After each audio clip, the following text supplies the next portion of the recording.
Hello guys, how are you? Welcome to my channel. It's me, Evelia Sadullo, a teacher whose passion is to do some video tutorials and product reviews. So today I will be reviewing a product of mine.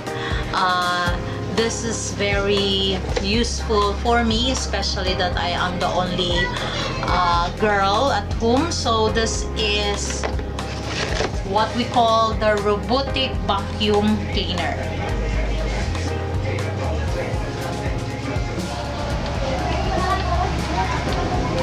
Okay, this is the box. Okay. So let us see what are the inclusion or what are inside the black box.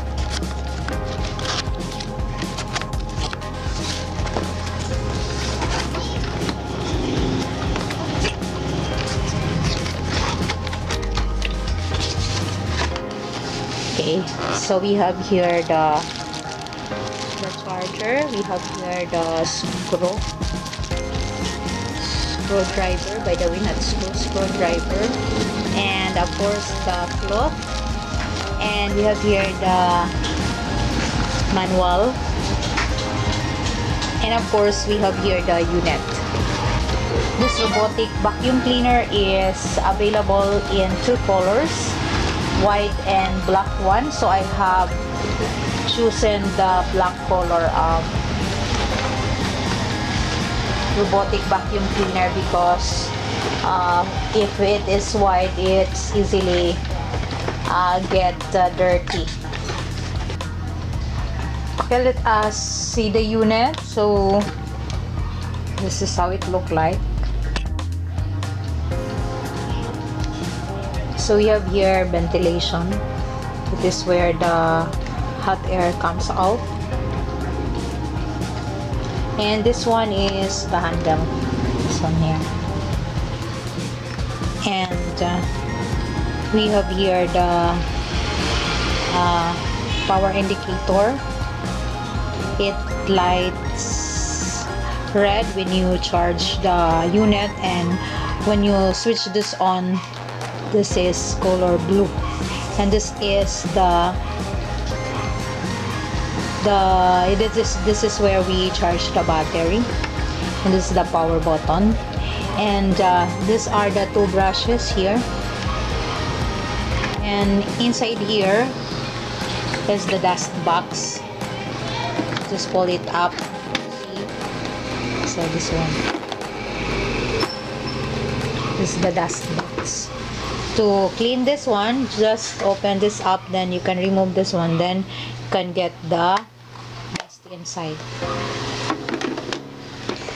Actually, this has two functions. One function is to remove the dust particles. It vacuums the dust particles in your floor area. And aside from that,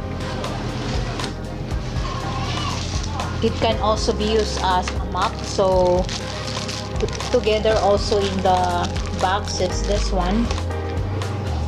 So you can attach this one at the back part here, and this time it will function as a mop.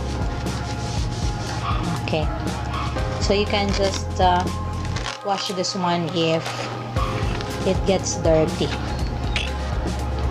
Okay, vacuum cleaner, so it is made up of plastic. So but then again, although this is just a plastic, very cheap one, but still it is very useful at home. Let's try to use this.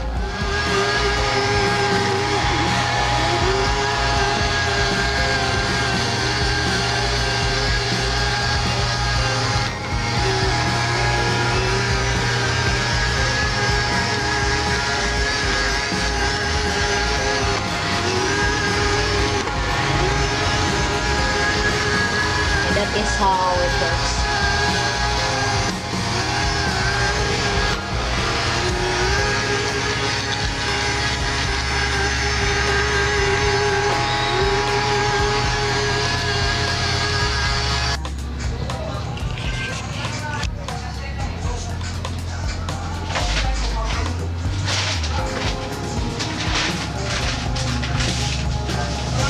So that's the color of the light when you charge the vacuum cleaner, the robotic vacuum cleaner. Thank you guys for watching. Please do not hesitate to like this video and subscribe my channel. See you guys on my next video. Bye bye.